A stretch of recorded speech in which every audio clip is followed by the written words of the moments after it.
It's a very interesting story here, brothers and sisters, that Ra has become angry with man because man has been doing some evil deeds on the earth. And Ra called on Het Heru.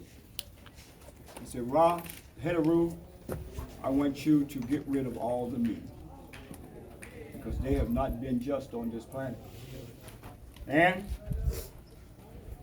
he said, flood them out with your menstrual cycle.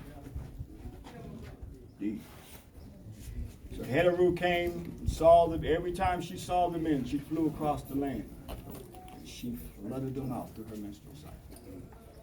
And man was pleading to Ra, we'll be good, we'll be good, we'll be right, we'll be right. And Ra felt that man was telling the truth.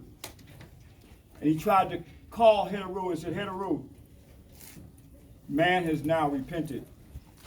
And man says now he will do right. He will not cause evil on the planet. But Het Heru was already in the process of doing it. She was upset. She was mad. She knows man ain't been doing right. Okay? She's mad. They can't stop her at all. So Ra said, I can't stop Het Heru from wiping out man. See her over there? Het Heru? See her? I can't stop Het Heru from wiping, flooding her out with her menstrual cycle. So Ra said, look, take and put red dye on yourself. So when she comes in that area, she will think she flooded you out with her menstrual cycle. And that's what she did. So now we want to see how this curse story was developed. How did the patriarchs, when they came in and saw that they now want to turn that around from the spiritual system of Kemet, what did they develop? They said that because of the evil deed that Eve had done, that her menstrual cycle was to remind every woman that's born of the first sin of eating from that tree of the knowledge of good and evil first. So the Hebrews did a flip and turned it around. And from that time out, the cycle, the natural cycle of the woman, they are told that that is a reminder of what Eve had done. That's a corruption from the story when Het Heru was flooding out man through her menstrual cycle. They could not deal with this spiritual goddess story that was coming from here, and now it becomes Eve and her cycle, and all women to remind them. But Het Heru was still in fury. And they said, we still can't stop her. She's still running through the land, flooding out whatever men she could come in contact with. And they said, well, okay, we got to go back to our beginning. We got to go back to the Kui land. We got to go back to that spiritual beginning. We got to go back to that original Taneto land, that original Holy Land. And here the Kui land was in the Congo. They said, you got to bring the Twa. She can do it. She can stop man. Let him bring all the instruments and then let them start playing. And Het Heru, she got caught up in the music. So here we see Bess, a form of Twa, playing the harp. Over here we see Bess as Mhetet Ra, playing the electric guitar. Now let me correct that because you'll go back and say they had electric guitar on it. It looks like electric guitar right there. Okay? And Mhetet Ra, that's the Mhetet Ra is the sacred baboon. She's playing. Excuse me, come over this way, over here. Here she's playing, here we see Bess now is playing the tambourine. Everything is going on, music and everything. So she got caught up in the music. She got caught up in all the things that were happening. And then man was able to survive. Through the Twa. Because the Twa was able to play the instruments because they were called the dancers of God.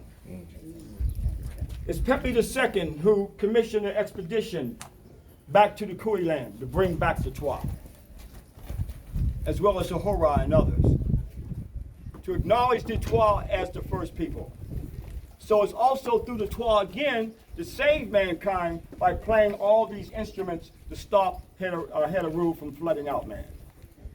Look at the beautiful stories of Kemet. They predate these stories of the Western version of Judeo-Christianity by thousands of years.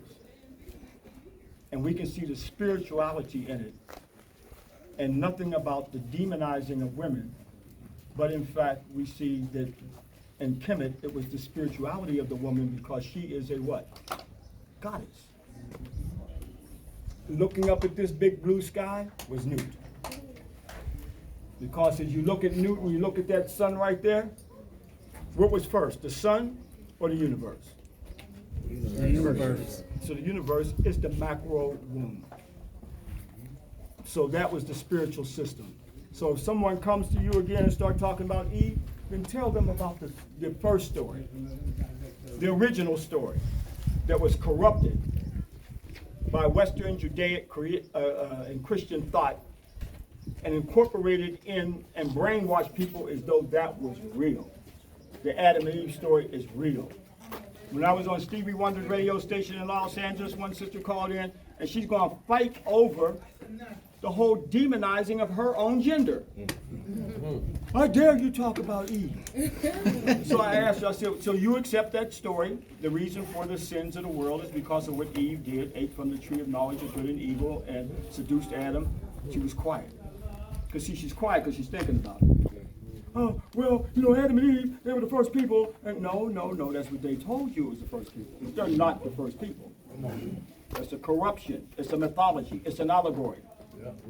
That all religions are made up of, allegory and mythologies. Everyone that came to power, they wanted their thing to be first, even if it was the creation of the world. But that doesn't make it fact. It was corrupted. That's right. So at least African spirituality was based off of balance. Man and woman in African creation story were what created what? First. Simultaneously. Equal. That's right. Equal. No rib taken from the man to make the woman. They were created, a Sar and a Set were created simultaneously. That's spirituality. No one is being demeaned, only to fit someone else's agenda to now have power over you. Balance. Okay? So now over here, you see the Burdette. The Burdette operates off of the pineal gland from the sun. When you saw King Tutankhamun and I showed you the gold shrine of the Ra, the sun, activating the pineal gland. Now look as I stand right here. Here you see these Uranuses are rising up.